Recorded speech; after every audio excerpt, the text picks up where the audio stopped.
What is going on, everybody? Oh, so now that summer is officially over. Wait, what? Oh, geez. So Labor Day happens and it's over with, and they always tell us that summer is officially over. But I don't think so. I mean, maybe, kinda. Yesterday it didn't even get 70 degrees here. It was chilly all day. And today it's 73 outside. So, it feels like fall, autumn, something like that. It's kind of crazy. But needless to say, it's okay because I don't mind. We'll open. So yeah, I don't know. Today I've been playing a little bit of catch up after the weekend. Not like ketchup and mustard, but like ketchup, because it was a long weekend. And speaking of long weekends, what'd you guys do this weekend? I didn't do much of anything. I do have a surprise coming though, and it should be here. Well, it didn't show up today, so maybe tomorrow, or maybe. Well, this sucks. I'm in class, so I can't hear. But have a good stream, guys. Well, thanks, Dave. Appreciate you. Maybe you can go rewatch it and hear. But I don't know if I have a whole lot of awesomeness to talk about, but I'm gonna try. Just I got to tint some windows today, so that was new-ish. Um, Mainly because it was just easier and I could. But I'm going to put, how do I do this? There we go. I guess I can put this like this and hold this up. But what do you guys think? We're going to do orange and black because the white on black is, I don't know. Let me know in the comments what you think because I don't know. But we ordered some orange on black handles and I thought that was going to be super cool because I kind of like it. I might get some other colors too, just kind of working with it. These handles, these Gasket Pro handles, are absolutely flying off the shelves. I haven't got a chance to use one personally, although I did say I tinted windows today, and I did. I tinted um, three relatively large windows. I don't know. What do you think? Are those big windows? They seem kind of big. They're 6 foot by almost 8 foot. Orange and black just in time for spooky season. Good call. Yeah. But so I did those.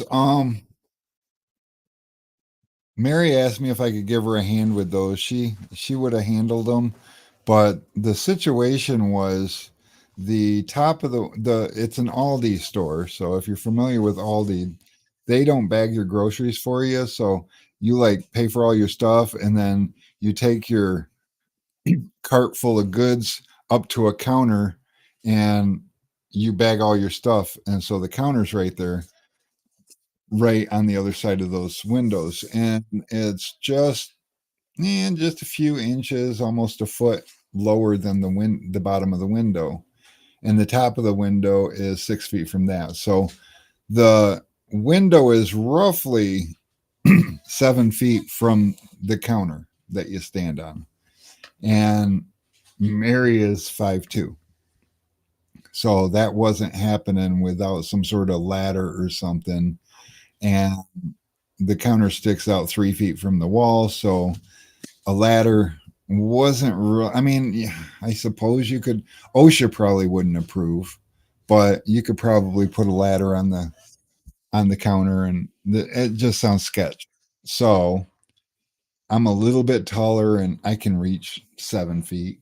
and, it's a little bit of a reach, but it's doable, and she asked me if I'd go out and give her a hand with those, and I told her under one condition, and she's like, "What's that?" I'm like, "You just let me do it, because my whole career, I've pretty much had to tint windows by myself, and I don't know about you guys, but anytime somebody tries to help me when they put their hands on the film, I'm lost. I don't know what to do. I don't know how to work with a second person. I see a lot of people do that. I've seen guys like tinting cars, and one person will hand the pattern into the other person while they lay it, and I'm like, how do you guys eat? Oh my god, it just no clue. So she agreed, and I asked her to get a little video, and she's like, "What for?" And I'm like, "For my people." And she did take a video. She didn't take much of a video, but she did take a little bit of a video. So let's there's me. Is it gonna focus? Focus.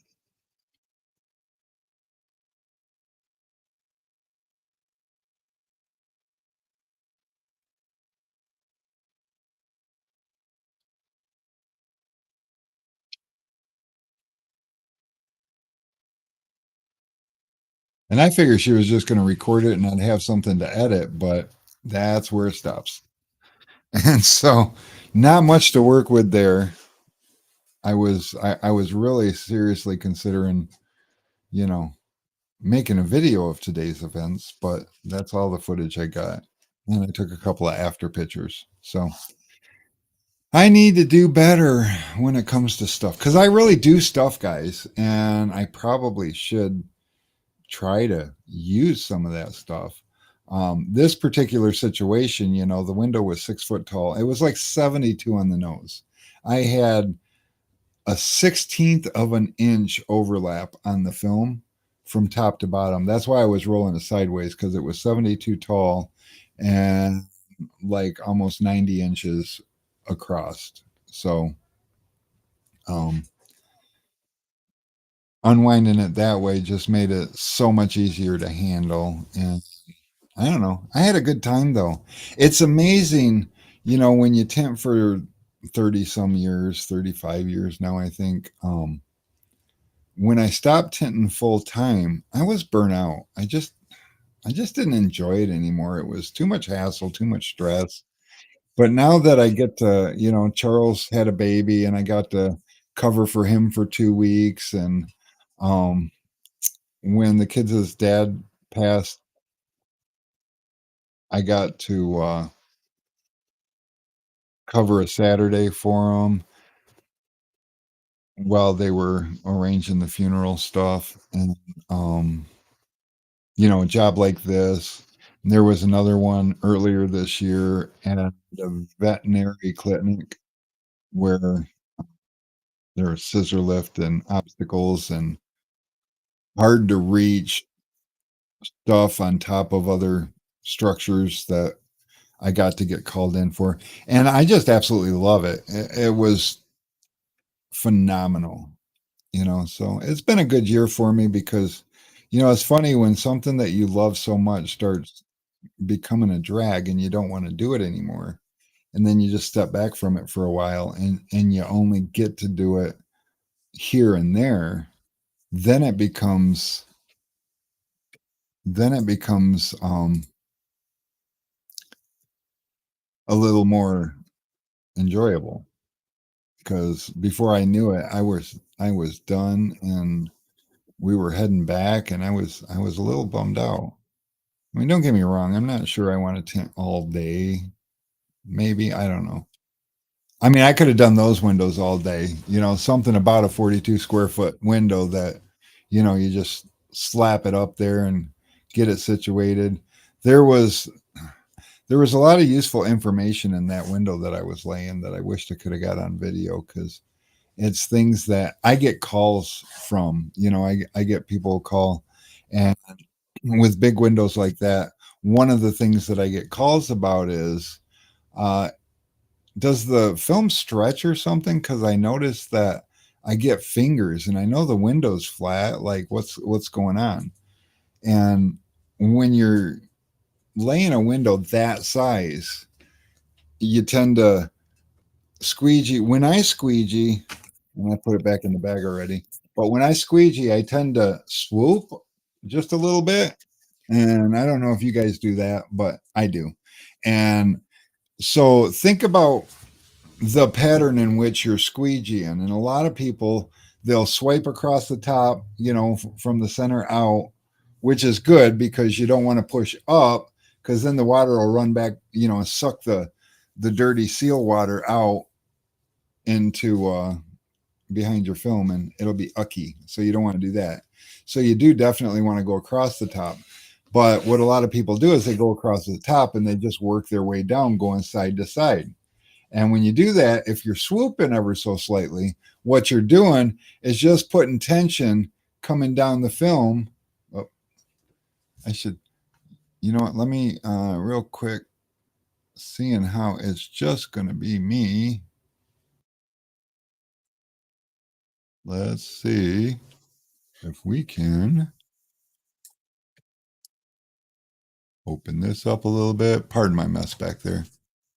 And we'll open this up a little bit. Pardon the wall back there. There, that'll be good enough. Um, I just want to be able to use my hands a little bit more. Maybe I can zoom out a little bit. There we go. Now I can use my hand. Anyways, so yeah, when you squeegee or when I squeegee, I tend to swoop down just a little bit, left, same thing right. And if you do that all the way from the top to the bottom of the window, what you're doing is microscopically from here all the way down there, you're adding tension to the top, but you're subtracting tension at the bottom. And eventually you're going to form a finger or you're going to put too much film at the bottom. Think of it like making a bed. When you put the top sheet on your bed, you can swoop your hand, but you're going to bunch it up down here. Now, film doesn't stretch like a sheet does, but it's the same concept. And so, what I tell people is take your window, and let's see if I can pretend I have a window. We'll just take this guy right here.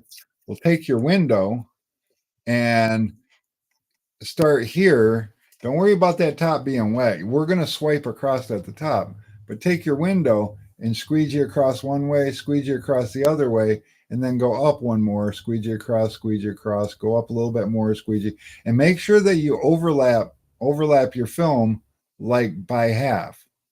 I understand you're using an 8-inch squeegee and you want to cover 8 inches of squeegee path, but if you do that every time, then you're going to have trailing water in between the squeegees. And so I found overlapping tends to prevent that. And do that all the way side to side, all the way up to the top. And when you're squeegeeing, up to the top, try to mindfully squeegee up just a little bit because that's going to create a little tension at the bottom. So then when you come back, you'll go back to that center line and go side to side from the center out, and your natural swoop downward is no longer going to put excessive looseness or excessive film at the bottom because you've got tension already kind of pulled up there. When you get to the top, you want to always first gently squeegee that top edge side to side. And when you go back for your second pass, that's when you're going to put a little bit of pressure on it and go to the side, to the side. And these ones, you're going to want to go straight, mindful. I do it with two hands. I use a Fusion stretch handle, and that way I can get a good, handle on it, and I can really plow that film nice and aggressively to get it set and make sure the water's out. And also another thing that a lot of people do or don't do, we're going to grab this squeegee handle because I don't know, it looks better on camera. But another thing that you want to do is when you're squeegeeing to the side, don't have your handle vertically straight like this. If you're squeegeeing going up the window, you'll want to tilt it up ever so slightly. And what that's going to do is naturally the water is going to roll off of this end and not roll off of this end. Same thing when you come to the side and you're wanting to push the other way, kind of tilt the handle up and the squeegee downwards. So when you go this way, it's pushing water naturally. Water's rolling off the bottom of it, going towards the bottom. So, hey, my order is out for delivery. I had to order propane tanks. Ayana let me know that one of the torches was empty and we didn't have any more tanks. I'm like, oh shit, I'll order. So yeah, we use torches to, well, heat up wrap when we're wrapping kegs, and we use torches to shrink, heat shrink. Ugh, I almost couldn't say that. But yeah, so how was everybody's summer? Now, I understand for a lot of people this is a slower year than most, and historically election years just are a little bit slower. And you couple that with last year's inflation, things for a lot of people haven't been gangbusters this year.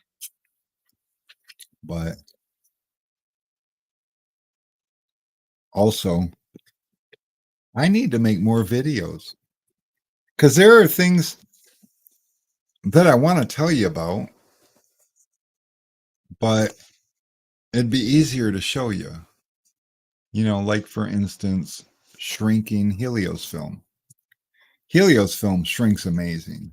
And if you shrink it the way that people traditionally shrink film, it shrinks amazing.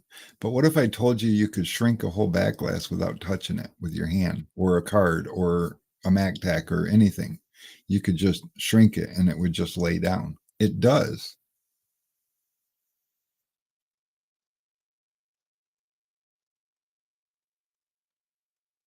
Mhm.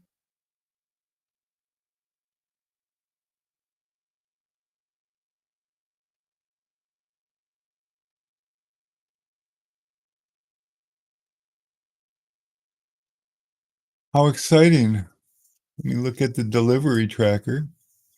Delivery tracker says the driver is almost here. Do you guys ever stalk your delivery drivers when you got something coming and they give you the option? UPS started doing that too with My Choice, or I think that's what they call it. And so now I get emails saying that my delivery from whatever will be here soon. See where it's at, and I'll see where it's at. And the problem with UPS is it triggers when I think they're within a mile of you. And my driver has a lot of stops around me. I'm right on the edge of residential. So within a mile of me is like could be 60 houses for him. So that's funny. But I let him know when I'm sitting and I get a notification and all of a sudden I'm stalking him. I'm like, I was watching you today. You know, it told me you was almost here, and then it took you another 2 hours to get to me. Cause why not? But yeah. So it's kind of a blah day. Not really. The sun is shining. Hey, has anybody struggled with somebody filling up their dumpster? Somebody filled up my dumpster this weekend. And I mean, I can't, that doesn't sound right because he didn't really fill it up. It was already almost full. He just added like a roll of carpet and some boxes and some garbage and stuff to it. And I went back and looked at the cameras, and I'll be damned, but my new camera is amazing. I bought a new camera because I wanted a wider lens. I wanted to be able to see the entrance to my driveway and my dumpster, which is across from that, at the same time. And my old cameras didn't go wide enough. So I split the difference and I couldn't see either one. And it just annoyed me. And so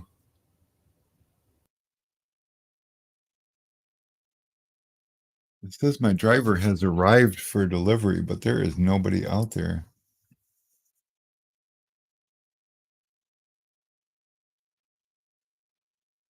No, he hasn't arrived.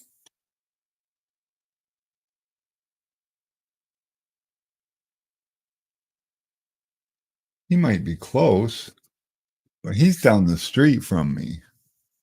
He'll be here soon. Let's just go with that.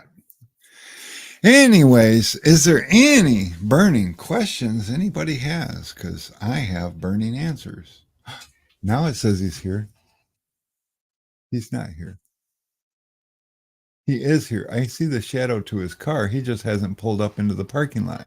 There he is. I don't know if you guys heard that, but that was the driveway dinger saying ding. I am that's our propane.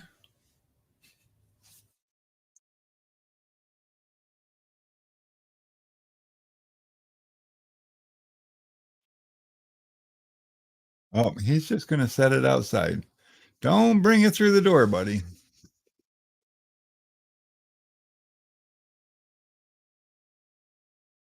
He's taking a picture of it.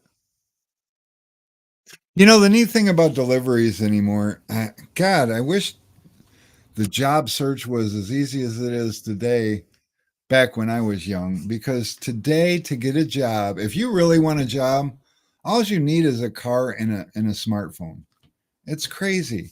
Just download an app and you work for whoever you say you work for. You can work for Amazon. You don't have to interview. You don't have to sign, you don't do anything. You just make an account, log in, and tell them you want to deliver. Now, to do that, you use your own car, but also, uh, same thing with Home Depot now and Grubhub, DoorDash. Let us know how we did. Yeah, whatever. Anyways, all these different jobs available. Although don't get me wrong, everybody thinks that, you can make so much money doing that until they do it, and then they kind of get stuck doing it. Um, so that's kind of saddening, but it's just an adjustment phase for society, I guess. But I know people that do it. And in fact, Ayana used to do it a little bit, and sometimes I think she still does, like, on the off time if she wants some extra money. But it's one of those things, she's talked about that a little bit, that, you can make decent money if you're hustling hard. But the problem is, to hustle hard, you're chasing orders, and you don't cherry pick orders. You got to take every one of them. And then before you know it, by the end of the week, you spent $150 in gas, and you don't think about that while you're doing it, but you're like, damn, I made $500 this week. Um, and then you're like, wait a minute, I spent 150 in gas. And by the way, that gas money doesn't come off your taxes unless you claim it. So then you're either saving gas receipts or tracking mileage so that you can get your deductions there. And, they 1099 you. So at the end of the year, you've got all this income that hasn't paid any taxes. And it's just not what you would think it is. And it seems to trap a lot of people. But on the other hand, I see a lot of people, um, it's working for, because say you're you got your man at home or a woman, um, but say they got some sort of a record or some sort of an issue that makes it really hard for them to get a job, like face tattoos, or I don't know. Um, so you got somebody at home, and these people will sign up for an account and everything, and they kind of tag team it. So now, while the moneymaker's at work, a single job in a household is kind of still hard to get by these days. So now that the moneymaker's at work, the person without a job sitting at home can now go and deliver stuff on their off time and make extra money too. So I see that a lot. I can tell you. And usually, the reason I said when your man's at home is because usually, like, if I order lunch and it gets delivered, I'll get a notification that such and such, usually a female's name and a female's picture, comes up as delivering your order. But 9 times out of 10, it's a man delivering my order. And I don't think they do that for any reason other than, it's probably their woman that has the account and they're just not working. So they're just delivering. Yeah. And that kind of makes sense, I reckon. So, well, damn it. I'm missing a towel. So I'm going to use the wrong towel and hope it doesn't bite me in the ass. Um, bit me a little bit in the ass. I got specific towels I use for my glasses. Over the course of the day, they just get spots on them. It's weird. So yeah, not a lot of chat activity going on, I notice. Yes, I know you delivered my order.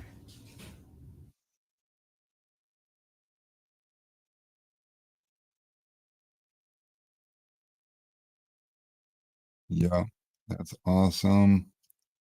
Oh my god. Ah, and I got a haircut appointment tomorrow. Do I look like I need a haircut? Should I go? I mean, the back is growing on my chest a little bit. What's up, Shady? What's happening? What do you think, Shady? Should I go get my hair cut tomorrow? I know it doesn't need it, but my stylist is also a friend of mine, and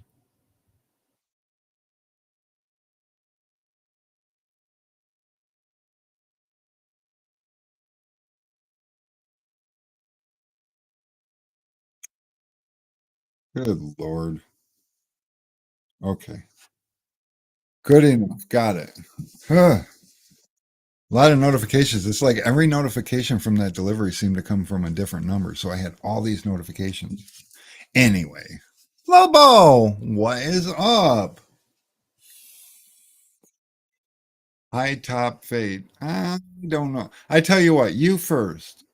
I want to see the pictures, and I'll decide if I want to try it. Definitely.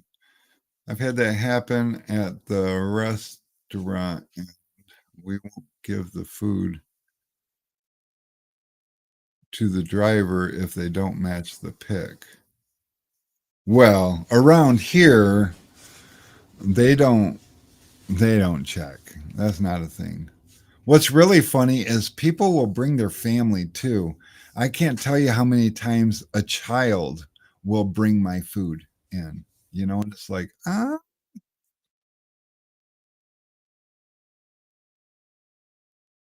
skin fade number one all around. I don't know if I could do that. My biggest thing I don't like is like, whoops, wrong side. Over here, I get this little poof sticking out a little bit, and I can cut it short enough where it does it over here too, but over here, I don't know, I fight with it and I make it lay down. But I get these up top poofs and I try to get him to cut it a little more square up, but when he does, it only looks good for about a week and then it grows out enough that I can't get it laid down either way. So I need it to be a little bit longer so I can get it to fold over. And that way it'll even out. I don't know. My hair's just always been stupid. That's probably why I used to have long hair because you can just throw it up in a ponytail and you don't have to worry about it. That was my favorite. Yup, yup. Got all my favorite people in here. That's exciting. And you enjoyed your trip, Shady?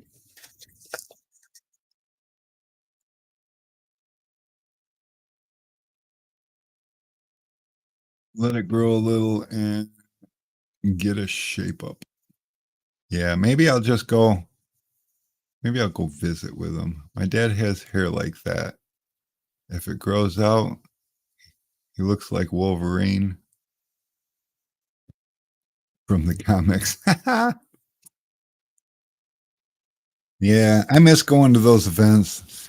This has not been a really good year for me as far as, I don't know, just being involved. 25th out of 75. That's cool. That's like the top third. Fifth in teams. That's even more amazing. Yeah, there was a lot of competitors, lots of things, and lots of money given out.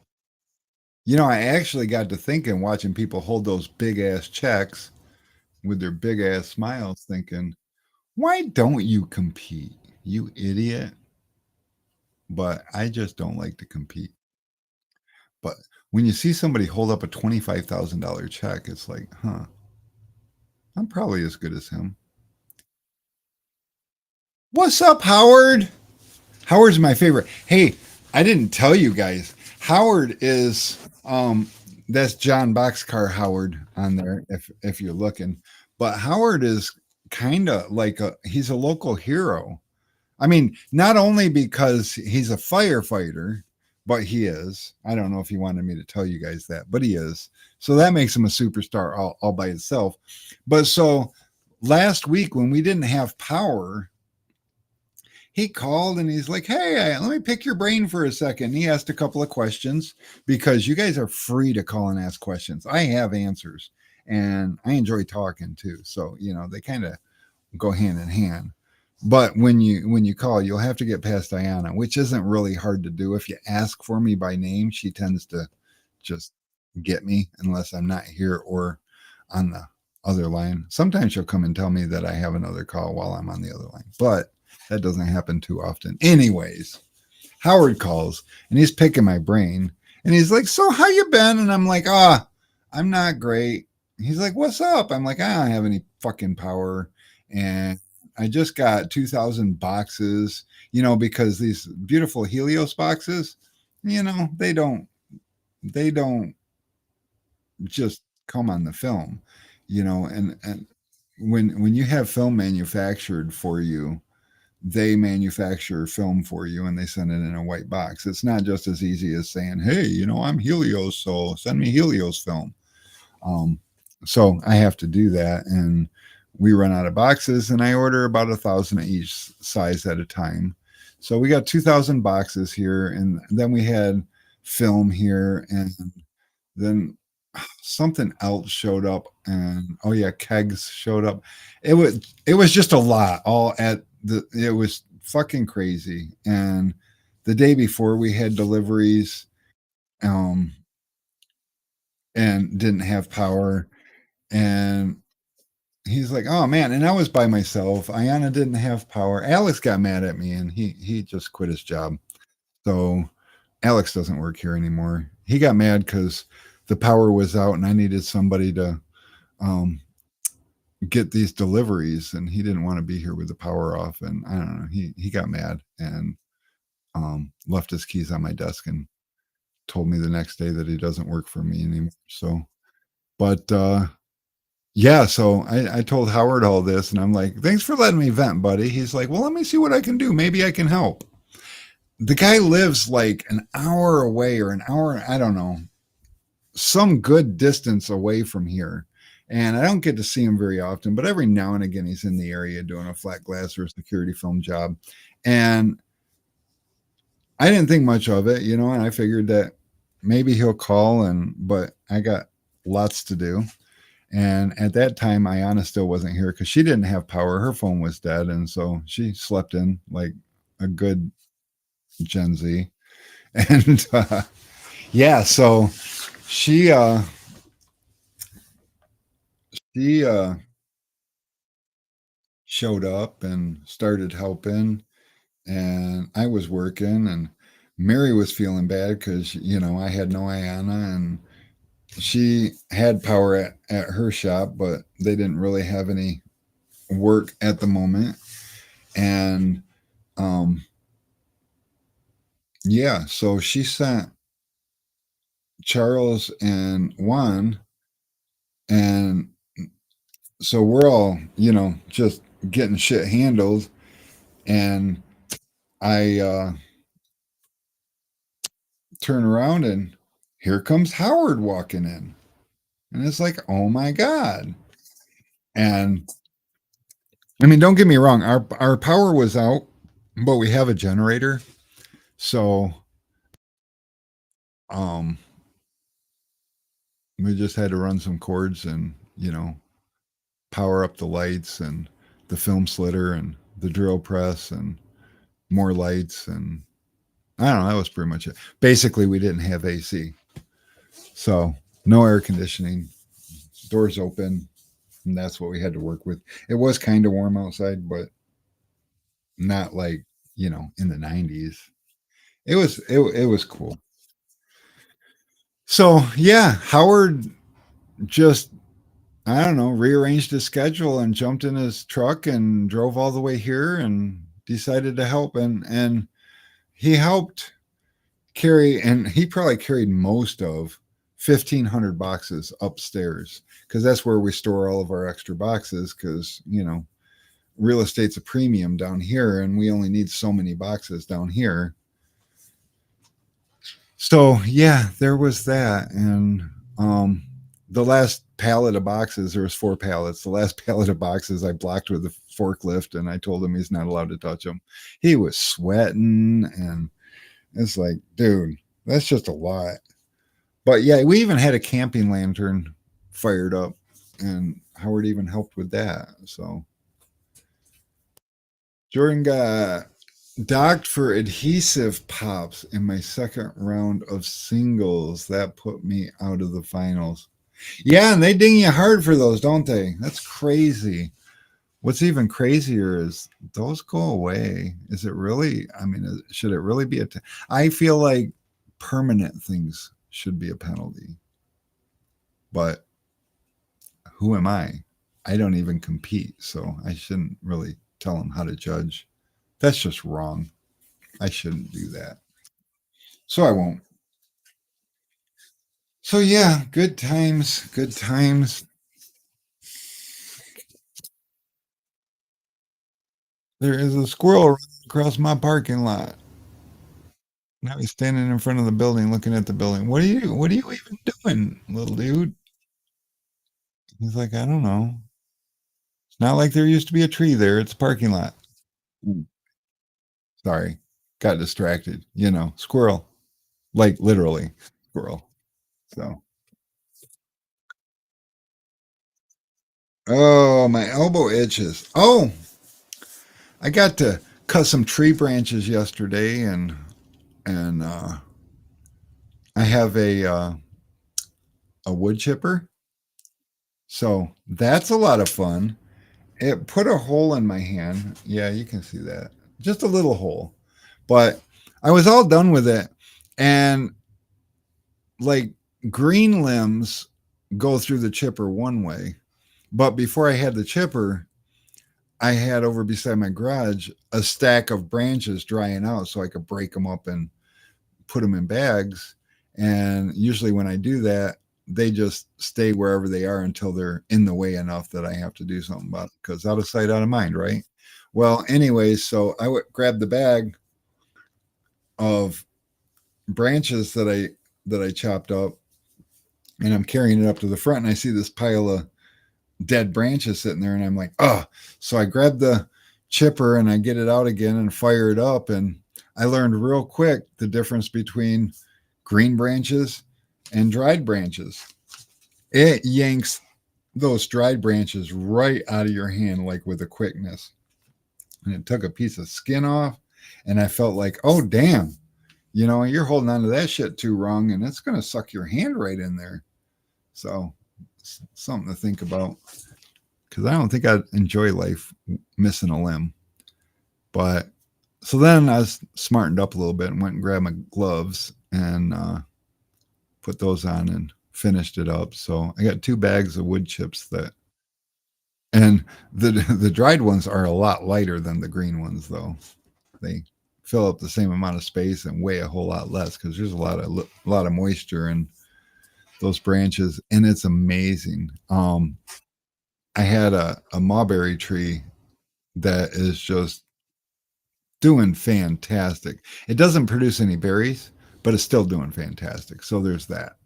But anyways, it's growing up next to the shed, and it's getting big up high, and the branches are starting to grow through my wires going to my house. And I don't need to lose power because my tree, especially if it's on my property, it'll cost me money to get my power restored.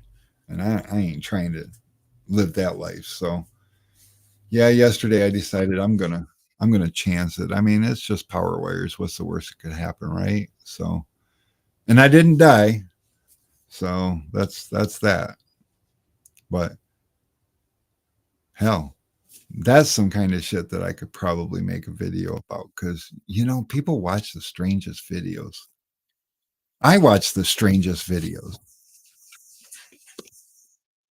Last night I was watching a video about a guy that um I've been stumbling across these like engineer type people that debunk like internet things, you know. One of the internet things is that's going around is free power. Like you take a motor and a couple of transformers and you connect them together, and then you take something and spin the motor once, and once it starts spinning it produces electricity, and then it's plugged into the power strip. So now that it's producing electricity, it's going to circle back around and continue the electrical current and self-sustain and produce power that you can use. And so I watched this guy debunk that, but I mean, he went a lot further than debunk it. He explained all the theories and everything that um, why it's the way it is, why it won't work. And he did a great job, and he had a great personality. I don't really have a great personality, so maybe my videos wouldn't go so well. And Lobo says that my video would go viral only if things went bad. Well, yeah, but see, if things go bad in a situation like that, it wouldn't even go viral because Mary wouldn't edit it and post it.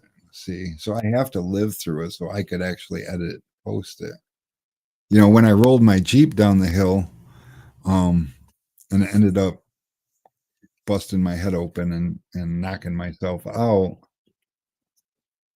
she wouldn't even take a video of me doing that. She said that if I'm going to do stupid shit, she's not going to record it because she doesn't want to take a chance of recording my death. And I'm like, why not? I mean, geez, some of the most amazing things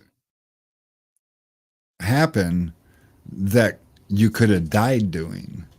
And, you know, only the ones get famous that actually get them recorded. So she just doesn't want to see me famous.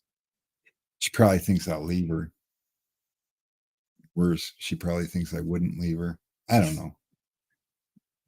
I ain't going nowhere. Not just yet. Not until it's time.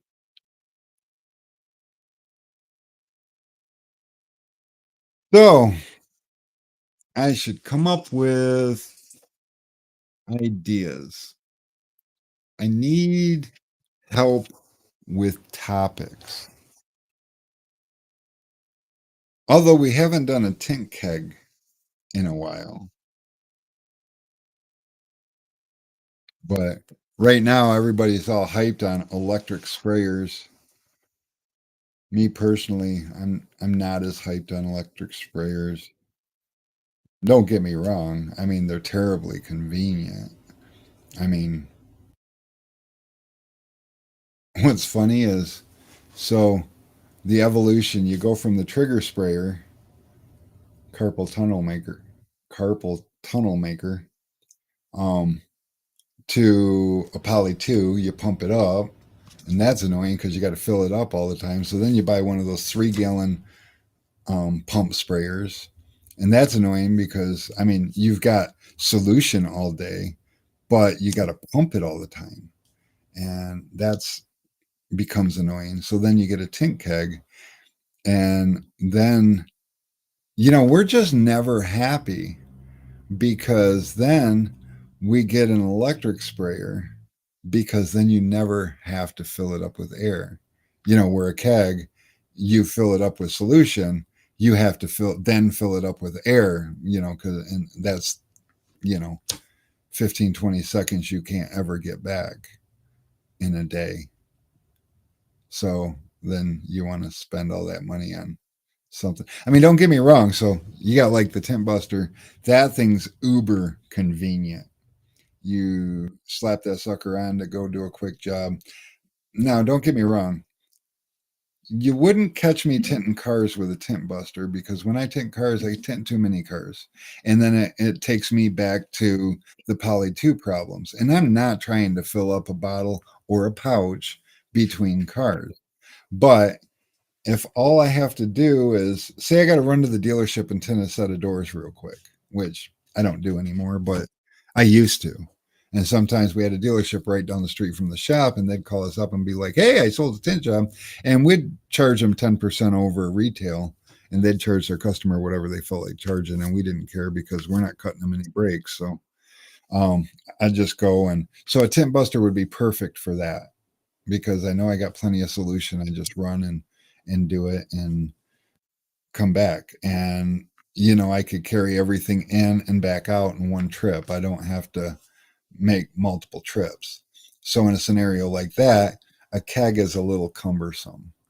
And a poly sprayer after using a keg for so long is awkward. So that's where the tint buster, it using it feels just like a keg, only but climbing in and out of cars and everything and having to, put it on, take it off and all that stuff, I'm not really a big fan. So to me, a tent buster is more of a specialty tool. It's not a replacement for anything. But our minds tell us that we need this, back to the whole, we're never happy with anything. You know, I put 4 gallons of solution in my keg. And at that moment, I have to fill my keg with air, which is funny because where I mix my solution, the air nozzle's right there. So it's not inconvenient at all. But then somebody comes with a electric pump and says, "Look, this is the cat's meow. You never have to. You can fill it up and you can this and that, and you never have to." And I never did any of those things previously. One of the big selling points to spend $400 on an airless keg system is that you can adjust your slip without having to re-add air or depressurize. And I'm like, cool story. But see, here's the thing. Who's that aimed towards? Because me, I know how much slip I put in my tank, and it works exactly the same tank after tank after tank after tank. So it's not aimed at a 30 plus year veteran. It must be aimed at the new guy that can't quite get his mix just right. And he's struggling, but he's only going to struggle for so long. So, what's the solution to your struggle? Spend $450 on my system. It's like, it's just like telling these new guys to buy a plotter. There's so many people trying to break into tinning and buying plotters. Like, don't buy a plotter, you know? And these people wanting to go take a class. Classes are awesome. Don't get me wrong. There is a lot of knowledge that can be had by taking a class, mainly because you got that one on one support and you can ask questions and see firsthand up close what you're having problems with. But the problem with the class is you go to a class, or 6 or 10 people in the class, and it lasts for 3 days. One of the days is probably spent lecturing. So that's not really a day learning how to tint. Half of the next day is probably spent with demonstration, and then you go to hands-on for a day and a half. You spend a couple $1,000s, and you spend a day and a half practicing with an instructor or two or whatever wandering around the room that you have to nab if somebody else ain't talking to them to ask your question. And the way I teach people is I just start them with a lot of film. And a lot of film is one roll, 160-inch roll. First, we're going to learn doors. I'm going to show you how to do it, and then you're going to show me what I showed you. I'm going to correct you if you missed anything and remind you of what you're supposed to be doing. And as soon as I feel like you know all the steps to cutting your pattern, cleaning your window, and laying your pattern, for the rest of the day, you're going to tint that window over and over and over again. And what's going to happen when you exhaust that 300 feet of film? When you say it like that, it seems like an awful lot. Well, basically, 300 feet of film, that's what you get when you cut a 60 down to 320s. Your average window is going to be 3 feet. So that's going to give you 100 shots at that one window. Now, if over the course of a few days, you tint one window 100 times, what are you going to be at the end of that? Well, sick of tinting that window, obviously, but you're also going to be good at it. Or you're not. And if you're not, then maybe it's not for you. But trust me, on your 100th time doing the same window, you'll probably be able to do it blindfolded. And now you can tint a set of doors efficiently in a week. But what do we see in the industry? People watch a couple of videos, they order the smallest amount of film they can for as little as they can spend, and then they try to sell jobs, and they're trying to tint whole cars. So they're trying to do this window and then that window, and then they're trying to learn to shrink, and they're having all these problems along the way. And by the time they get back to this one window again, they've forgotten the mistakes that they made the first time. So what did they learn doing it the first time? Nothing. And they have to make those mistakes again. And how many times do they have to make those mistakes before they start to realize, oh, because that's another thing that we see online is people saying, this keeps happening to me. What am I doing wrong? Well, what you're doing wrong is you're trying to charge people to tint their cars. Even if you're just charging for the film, stop it. You don't get to charge anybody. If you go to college to learn something, you know, a skill or a career from a college degree, you don't charge anybody while you're learning. In fact, you pay for that option. So I think buying a couple of rolls of film to learn how to tint windows is probably amazing. There are so many people that think you need every tool under the sun before you can start. Hey, I'm one of those people, Lobo. Uh, this goes for any trade type job. It's not the tool, it's the one using it that matters. That is true. You know, we had, and I think Lobo's in the same category as far as time, but back when I started, you know, we had a turbo squeegee. We had a fusion handle. It was cast aluminum. They didn't have cool plastic back then. And we had Teflon cards. And that was kind of our assortment. If we needed a chisel or a corner tool, we'd cut a Teflon card. You know, those red devils, we had those to help us reach into places. And those were, I mean, that's just a paint guard. That's an edge guard for painting trim and stuff. So like we just made do with next to nothing in the onset of all these tools. You don't need them all. And a lot of these tools that people are buying, you know, they're looking for that one perfect tool that does everything. And that one perfect tool that does everything is going to be a handle squeegee, some sort of a hard card, and well, your knife, and some sort of a reach tool. You know, my favorite reach tool was a press board, um, the press board, composite board, clipboard. You know, because you could slide that behind a brake light and you could pull it down and push it forward and push all that water straight to the bottom. You know what it didn't do, like the bulldozer does? It didn't hook the film and pull it back up when you pulled it out. Now, the clip was riveted to it, so you could either cut that off or put a piece of tape over it.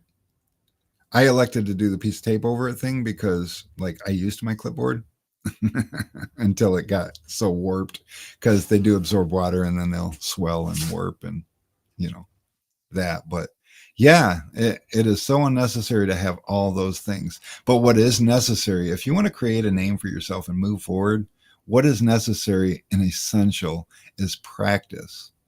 So you just simply take one vehicle, one window, and if you get really good at tinting that one door window, you can tint pretty much any door window.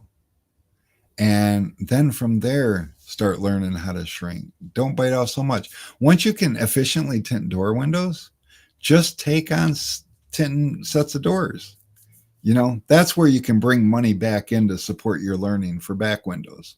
And with back windows, find a nice semi-challenging back window that you have access to, so you can't afford to be super picky. But basically, like I got a Nissan Murano, that back window would be perfect. It's not super challenging, but it's enough shrink that you'd have to work at it.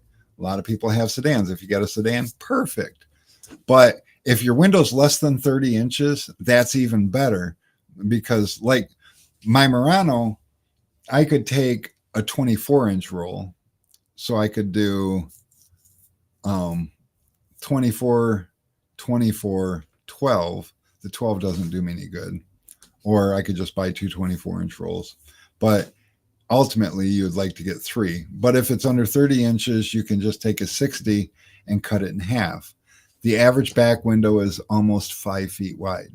So you're talking 60 inches at a time. So 5 feet wide out of one of those 30 inches, you're going to get to do that back window 20 times. And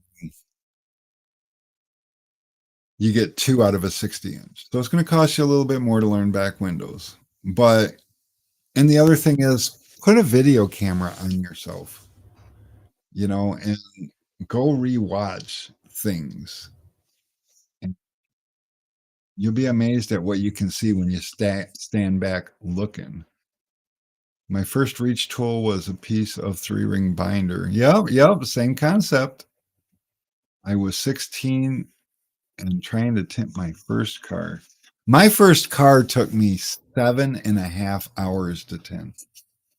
I was I was almost whooped, but I got it done. That was a 1978, sorry, Delta 88, and that was its own thing. And then on the drive home, I could see I didn't have a handled squeegee then. I just had the turbo squeegee, and you can't push out a ton of water with a turbo squeegee. So on the drive home, I look in my rearview mirror, and it's starting to get dark out, so the headlights, and I saw all the bubbles across the back window, and I panicked. And the next day, I called the film company, and I'm like, something's going on. This is terrible. And they laughed at me, and they said, that's the drying process. If you want it to look better when you leave, push more water out. And I'm like, no shit. So, yeah, that's the thing. But guess what, guys? It has gotten to that time. It is 5 o'clock. It's actually 5:02. I enjoy sitting here yakking at you, but do help me if you could figure out good entertaining topics. I'll see if I can't put something together for next week and see if we can't I don't know, get something going that brings some engagement, and we'll go from there. But I think my first topic is I'm going to get a vehicle in here and set up a camera if I can for the stream, so that maybe I can show my shrinking technique. And I'll show it with a torch and without a torch, with a heat gun. I'll probably even show it with a couple of different heat guns, because not everybody uses the same heat gun. But I guess my point is I want to show that the same technique will work no matter what heat gun you're using. That is, if you're using Helios film. I worked really hard to get the best film on the market made. And I'm not just saying that because I'm a wealthy, successful businessman that can afford to, flash whatever. I say it because that's what I did. I started with a tinner salary and built us up to this and created a tint line and got to have some say so in what we do and how we do it. And so from one tinner to a bunch of other tinners, that's why Helios window film is better than whatever it is the other people are selling. And I'm not saying that they don't have film as good as mine, but one thing I can say is my 3-tier lineup is second to none. You know, so it doesn't matter if you're using the Orbit, the dyed film, or you know, the Alpha Nova, Supernova Alpha, yeah, the 98% IR rejection film. It's all fantastic to shrink. It looks amazing. It's just hands down, it's some of the best film you're going to put your hands on. I'm not just saying that to sell it to you. Actually, I am saying it to sell it to you. But I said I'm not just saying that to sell it to you. It's the truth. But anyways, guys, until next time, I will see you next Tuesday. Keep tinting. Enjoy whatever little bit of this summer we have left because I